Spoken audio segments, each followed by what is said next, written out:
Welcome to my channel. इस video में हम टॉप 20 प्रश्न देखेंगे सीडीपी के, जो सीटेट में पूछे गए हैं या पूछे जा सकते हैं। जैसा कि आप लोग जानते हैं कि सीटेट में आधे से आधा प्रश्न जो है, कम से कम 75-70 प्रश्न जो है ये रिपीटेड होते हैं, प्रीवियस ईयर से होते हैं। ये वीडियो पूरा देखिएगा, काफ़ी हेल्पफुल होगा। जुलाई 2023 परीक्षा होने वाली जो है सीटेट की, काफ़ी उपयोगी होगा उसके लिए। देखते हैं। किसी बच्चे का दिया गया विशिष्ट उत्तर कोहल वर्ग के नैतिक तर्क के सोपानों की विषय वस्तु के किस सोपान के अंतर्गत आएगा। यहाँ कोहल वर्ग के नैतिक सिद्धांत के बारे में कोई कुछ दिया गया है, जो विकल्प में है उसको देख के बताना है कि यदि आप ईमानदार हैं तो आपके माता पिता आप पर गर्व करेंगे, इसलिए आपको ईमानदार रहना चाहिए। यहाँ कहा जा रहा है यदि आप ईमानदार हैं तो आपके माता पिता आप पर गर्व करेंगे, इसलिए आपको ईमानदार रहना चाहिए। ये कोहल वर्ग के नैतिक जो तर्क के सोपान हैं किसके अंतर्गत आएगा? आपका आंसर है अच्छा लड़की अच्छा लड़का अनुकूलन। ये अच्छा लड़की अच्छा लड़का अनुकूलन क्या होता है? इसमें जो बच्चा होता है जो लॉरेंस कोहल वर्ग के नैतिक सिद्धांत में कहा गया है कि अच्छे विचार जो हैं सामाजिक सहमति से निर्धारित होते हैं। बच्चे दूसरों से अनुमोदन या स्वीकृति के लिए ग्रहणशील होते हैं। बच्चे जो हैं दूसरे से सीखते रहते हैं, क्योंकि यह समाज के विचारों को दर्शाता है। प्रत्येक बच्चा दूसरे के दृष्टिकोण में अच्छा माने जाने के लिए स्वाभाविक रूप से एक अच्छा लड़का या अच्छी लड़की बनने का प्रयास करता है। जो लड़का होता है या लड़की होता है, ये कुछ भी काम ऐसे करने की सोचता है कि हमको जो हमारे बड़े हैं हमको क्या बोले, अच्छा या अच्छे बोले। अगर वो ईमानदार है, ईमानदार रहने की सोच रहा है या ईमानदारी पूर्वक कोई काम कर रहा है, तो क्या सोचता है, इससे उसको समाज में क्या बोला जाएगा, अच्छा लड़का और अच्छी लड़की। तो इसका आंसर क्या हो गया, विकल्प ए। दूसरा देखते हैं। बाल विकास में संवेदनशील अवधि का प्रतिनिधित्व करता है। चारों विकल्प हैं, इनमें से एक आंसर है, बताइए।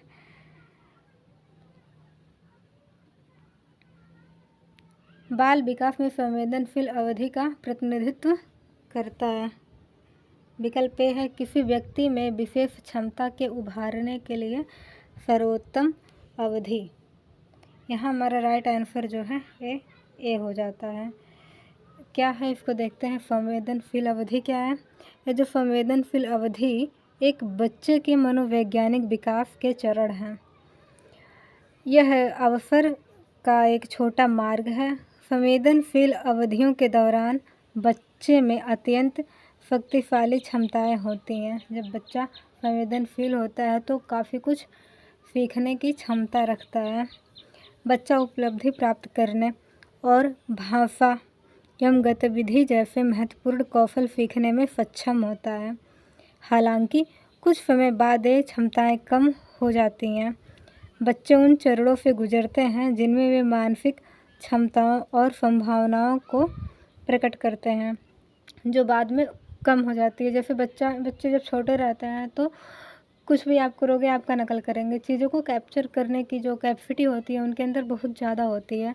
ये धीरे धीरे क्या होता है, कम हो जाता है। जैसे बच्चे को सामने अगर कुछ नेगेटिव बोलो, अगर गाली दो तो गाली तो तुरंत तो सीख ही जाता है और उसको रिपीट कर देता है। इसलिए ध्यान देना चाहिए कि बच्चों के सामने अच्छी बातें या अच्छी हरकतें ही की जाएँ। बच्चे के ऊपर इसका नेगेटिव असर पड़ सकता है अगर बच्चों के सामने कुछ गलत होगा तो। देखते हैं दूसरा क्वेश्चन। तीसरा,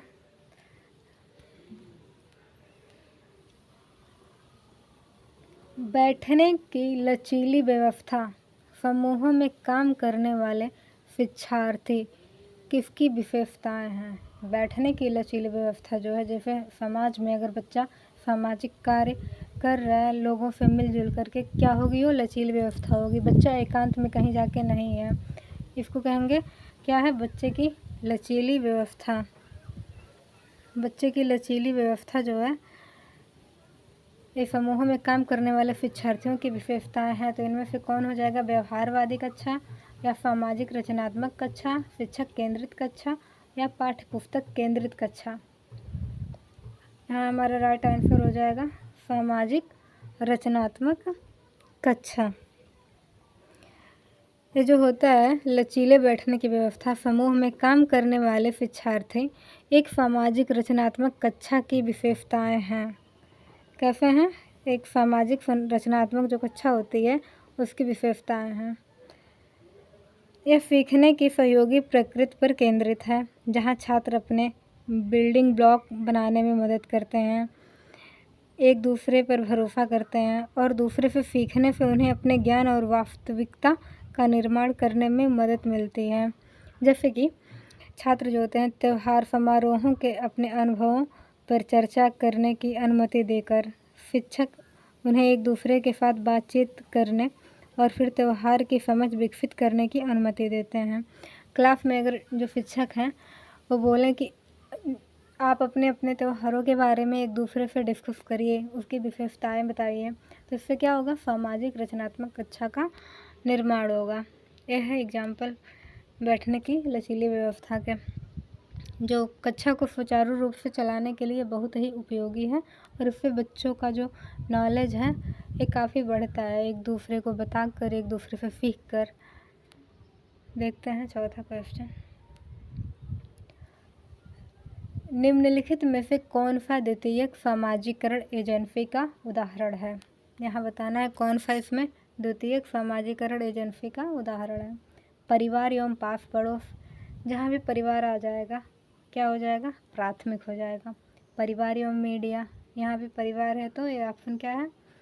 सही नहीं हो सकता। यहाँ पूछा है कि द्वितीयक सामाजिकरण एजेंसी है परिवार एवं पास पड़ोस, ये तो सामाजिक है, लेकिन मीडिया जो है ये प्राथमिक नहीं है। विद्यालय एवं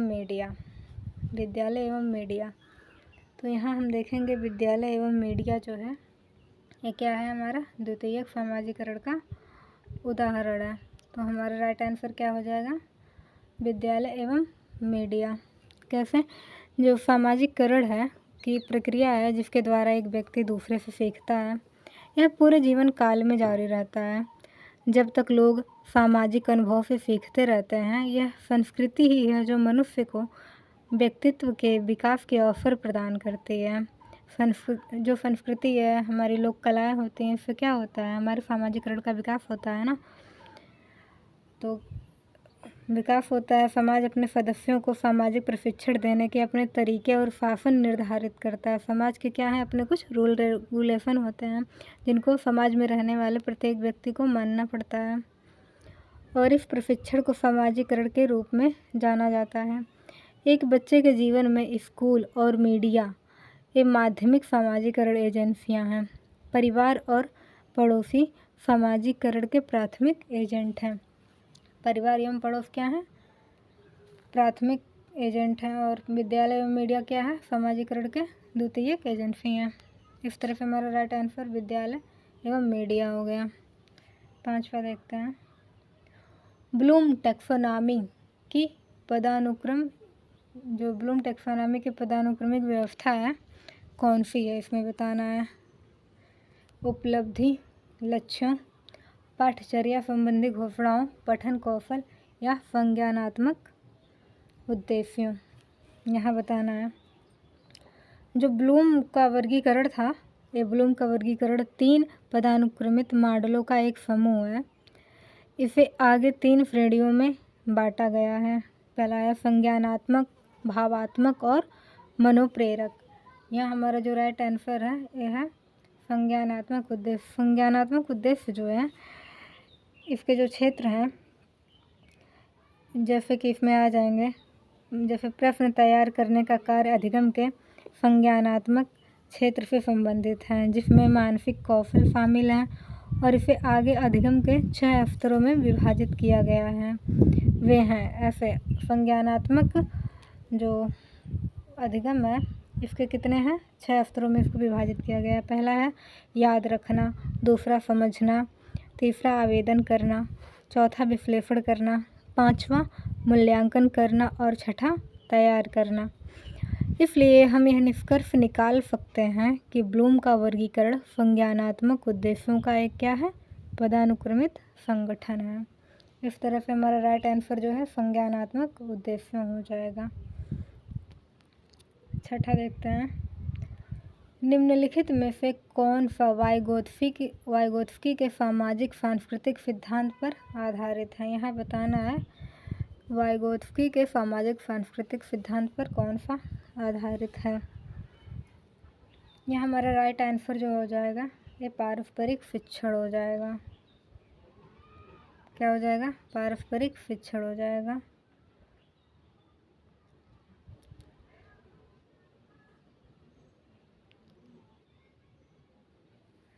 ये जो पारस्परिक वाइगोत्स्की जो थे, ये वाइगोत्स्की का सीखने का समाजशास्त्री सिद्धांत जो है सीखने को एक सामाजिक प्रक्रिया और संस्कृत और समाज की मानव बुद्धि की उत्पत्ति के रूप में वर्णित करता है। यह इस बात पर ध्यान केंद्रित करता है कि दृष्टिकोण और विश्वास किसी व्यक्ति के सीखने को कैसे प्रभावित करते हैं।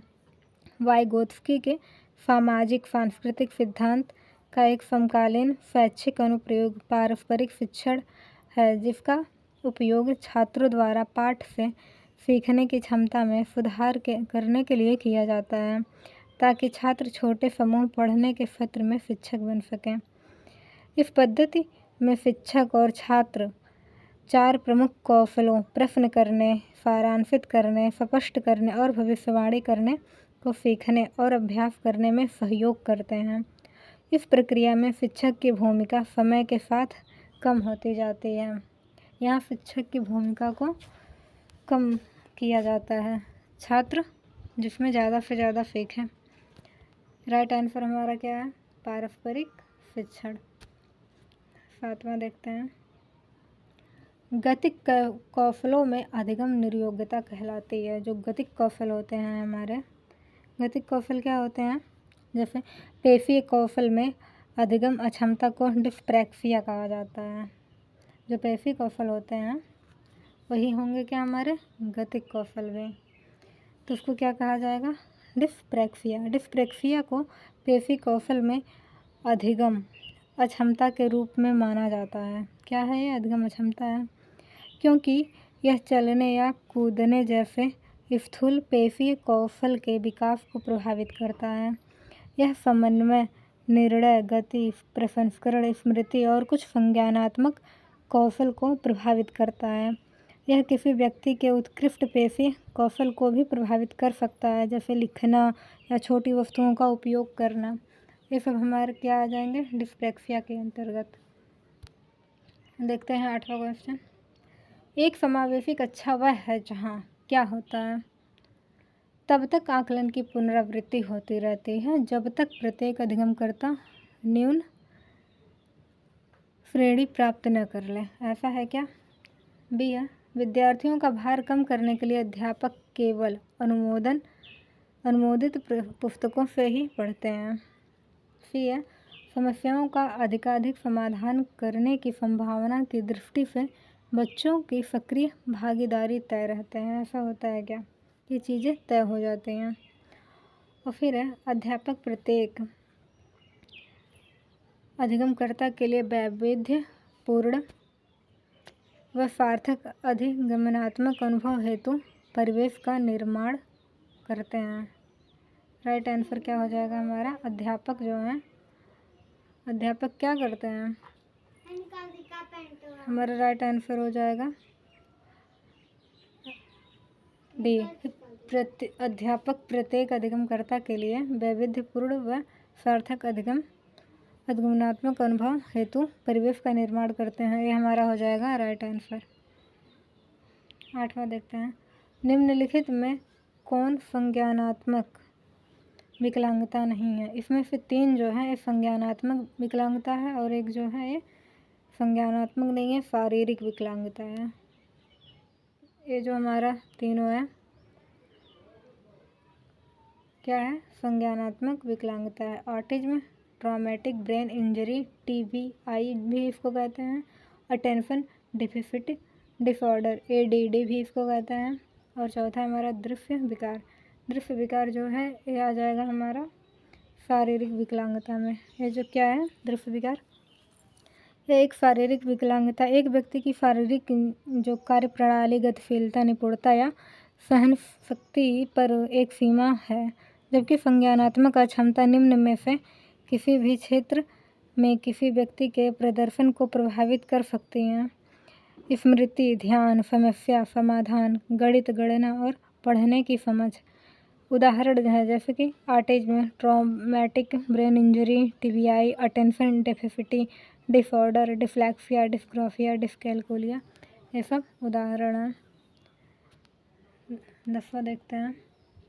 अधिगम निर्योग्यता वाले शिक्षार्थियों द्वारा एक पूर्ण और उत्पादक जीवन जीने के अवसरों को बढ़ाने का सबसे बेहतर तरीका क्या है?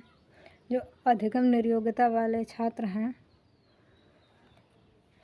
इनके जीवन को उत्पादकता और अवसरों को बढ़ाने का सही तरीका इसमें से क्या है? हमारा राइट आंसर जो है हो जाएगा सी, विविध कौशलों और युक्तियों का शिक्षण करना जिसे सभी संदर्भों में लागू किया जा सकता है। विविध कौशल यानी कि उनको जो अधिगम निर्योग्यता वाले बच्चे हैं उनको विविध कौशलों का ज्ञान देना जिससे वो कुछ न कुछ सीख सकें और उन्हें जीवन जीने का सही जीवन जीने का अवसर मिल सके, सही जीवन जीने के काबिल बन सकें।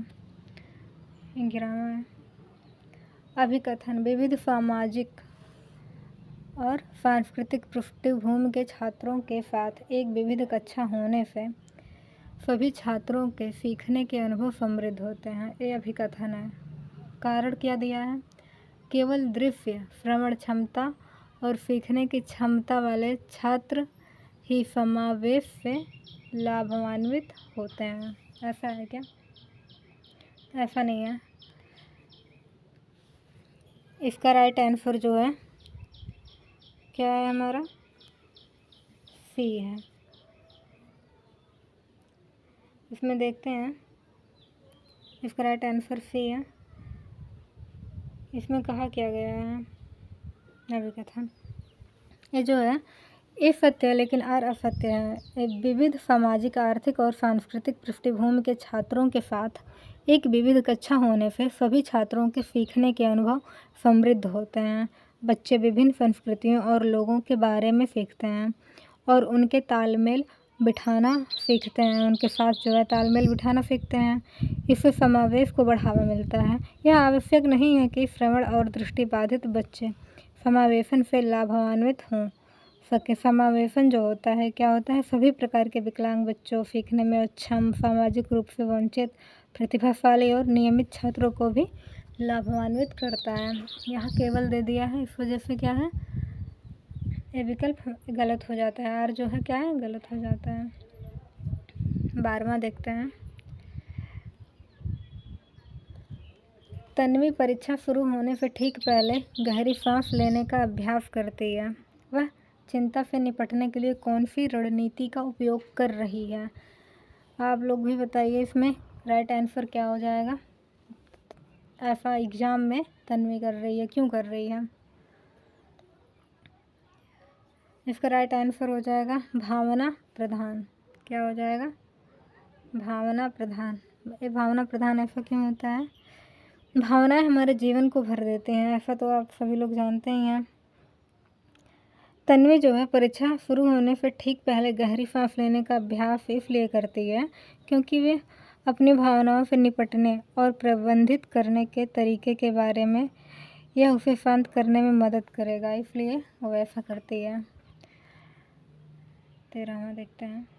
एक 5 वर्षीय बच्चा एक कप का उपयोग करके पानी से एक कंटेनर भरने की कोशिश कर रहा है।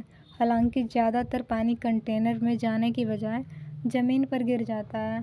शिक्षक को इस समस्या को कैसे हल करना चाहिए? आप शिक्षक हैं, अगर कोई बच्चा इस तरह से पानी भर रहा है और पानी बार बार गिर जा रहा है तो आप एक शिक्षक के रूप में क्या करेंगे? यहाँ राइट आंसर हमारा हो जाएगा सी। कार्य करते समय बच्चे को देखते रहें और प्रत्येक चरण में क्या हो रहा है यह पूछते रहें, जिससे बच्चा जो है अपनी गलतियों को पकड़ सके, जान सके कि वो गलती कहाँ पे कर रहा है, जिसकी वजह से कंटेनर में पानी जाने की बजाय ज़मीन पर गिर जा रहा है। बच्चा खुद करेगा और अपनी गलतियों को जानेगा। आप शिक्षक के तौर पे उसे बताएंगे गलती यहाँ हो रही है तो बच्चा उसे खुद सुधार करेगा। इससे बच्चे में क्या आएगी, कंटेनर को सही तरीके से भरने की जो है क्षमता विकसित हो जाएगी, वो काम ठीक से कर पाएगा शिक्षक के गाइडेंस की वजह से। देखते हैं 14वां। निम्नलिखित में से कौन सा सत्य है? विकास और सीखना समाज सांस्कृतिक संदर्भ से प्रभावित रहते हैं, ऐसा है क्या? विकास और सीखना समाज सांस्कृतिक संदर्भ से यहाँ पे अप्रभावित रहते हैं, ये था थोड़ा मिस्टेक है। दूसरा है शिक्षार्थी एक निश्चित तरीके से सीखते हैं। फिर यह खेलना संज्ञान और सामाजिक दक्षता के लिए सार्थक है। यहाँ हमारा राइट आंसर जो है सी हो जाएगा। खेलना जो है संज्ञान और सामाजिक दक्षता के लिए क्या है, सार्थक है। 15 नंबर क्वेश्चन है, निम्नलिखित में से कौन सा शिक्षक द्वारा कक्षा में बच्चों के लिए समस्या हल करने के तरीके का वर्णन नहीं करता? इसमें बताना है कौन सी ऐसी विधि है जो समस्या को हल करने के तरीके का वर्णन जो है नहीं करता है। यहाँ राइट आंसर हमारा हो जाएगा सी। ये जो अभिसरण उत्तर वाले प्रश्न पूछना, अभिसरण उत्तर वाले प्रश्न जो होते हैं कैसे होते हैं? ये प्रश्न जो होते हैं ये बुनियादी प्रक्रियाओं के होते हैं, जैसे संचार, तुलना, विषमता और माप के लिए उपयोगी होते हैं। ये क्लोज एंडेड प्रश्न होते हैं, जैसे कि तुम्हारा नाम क्या है, जैसे कि तुम्हारा नाम क्या है, तो इसमें बच्चा बता देगा जो भी उसका नाम रहेगा, राम श्याम, तो इससे क्या है क्वेश्चन हमारा वहीं पे ख़त्म हो जाएगा। इस तरह से एक क्वेश्चन का जो है एक ही आंसर होगा, तो ऐसे जो प्रश्न होते हैं अभिसरण उत्तर वाले प्रश्न होते हैं। हम देखते हैं 16 नंबर का। राष्ट्रीय शिक्षा नीति जो है 2020 में कहा गया है कि अधिगम होना चाहिए। अधिगम कैसा होना चाहिए? ये होना चाहिए अनुभवात्मक होना चाहिए।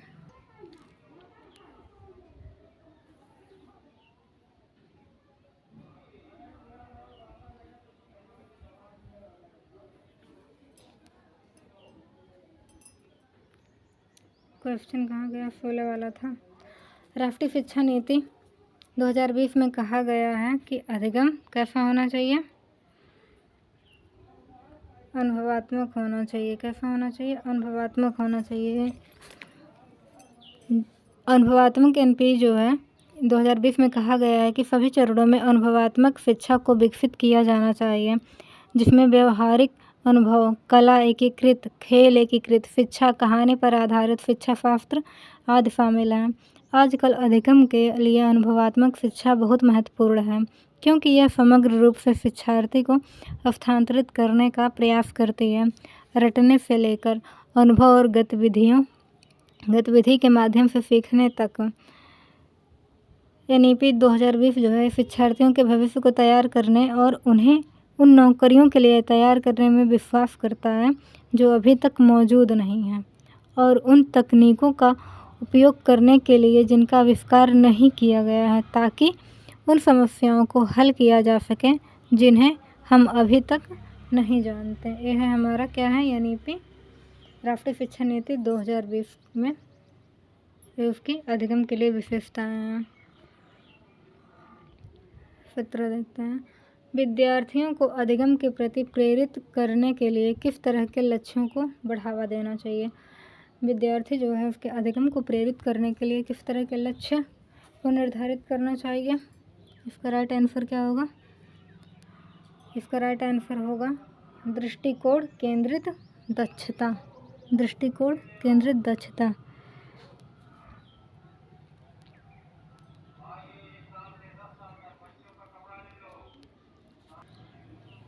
18वां क्वेश्चन है, निम्नलिखित में से कौन अनुभूति पर नकारात्मक प्रभाव छोड़ता है? यहाँ बताना है कौन अनुभूति पर नकारात्मक प्रभाव छोड़ता है। हमारा राइट आंसर शर्म हो जाएगा। शर्म जो है एक ऐसी भावना है जो एक बच्चे के मानसिक स्वास्थ्य पर नकारात्मक प्रभाव छोड़ती है और उसके अध्ययन को बाधित करती है। माता पिता एवं शिक्षक दोनों के लिए यह महत्वपूर्ण है कि वे छात्रों को प्रेरित करें तथा अपने अधिगम वातावरण को आनंदमय और खुशहाल बनाएं, जिससे कि बच्चा शर्म के कारण अपने अनुभूति को विकसित जो नहीं कर पा रहा है ऐसी बाधा न आए। 19वां है, निम्नलिखित में से कौन सी जो है संवेग, यहाँ गलत टाइप हो गया है, संवेग या भावनाओं की विशेषता है। यहाँ क्या है, संवेग जो है, निम्नलिखित में कौन सी संवेग या भावनाओं की विशेषता है, यहाँ बताना है। इसमें राइट आंसर क्या हो जाएगा, भावनाएं जो हैं ये स्वभाव से कैसी होती हैं,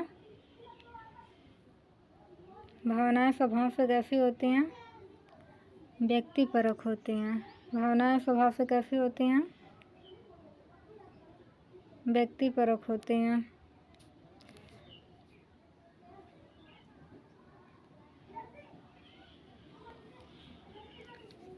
संवेग जो है, संवेग व्यक्तिपरक की स्थिति है जिसका अक्सर हम अपनी भावनाओं के रूप में वर्णन करते हैं। भावनात्मक अनुभव कुछ वृत्तियों से संबंधित होते हैं और भावना का मूल अनुभव है। दरअसल प्रत्येक भावनात्मक अनुभव यह कुछ भी हो सकता है जिसमें अनुभव शामिल होते हैं। हृदय में उत्पन्न प्रतिक्रिया की भावना जो है क्या है, भावनाएं प्रभाव से व्यक्तिपरक होती हैं। 20वां देखते हैं, इस संवेग की क्या थी, विशेषता थी। 20वां है, विद्यार्थियों के वैचारिक विकास को प्रोत्साहित करने के लिए कौन सी रणनीति सबसे अधिक लाभदायक है। विद्यार्थियों के विचार विकास को प्रोत्साहित करने के लिए कौन सी रणनीति सबसे ज़्यादा लाभदायक है। विकल्प हैं चारों, इनमें से कौन सा राइट आंसर होगा, यहाँ राइट आंसर होगा छात्रों को विभिन्न उदाहरण प्रदान करने और उन्हें तर्क करने के लिए प्रोत्साहित करना। छात्रों को अगर हम विभिन्न उदाहरण देने के लिए कहेंगे और उनके तर्क को प्रोत्साहित करेंगे तो क्या होगा, उनके वैचारिक विकास का क्या होगा, वृद्धि होगा, उसका वैचारिक विकास क्या है, बढ़ेगा बच्चों का। आई होप ये वीडियो आपको बहुत अच्छा लगा होगा। इस तरह से पार्ट वाइज PDP के और भी आगे वीडियो आते रहेंगे। Thank you.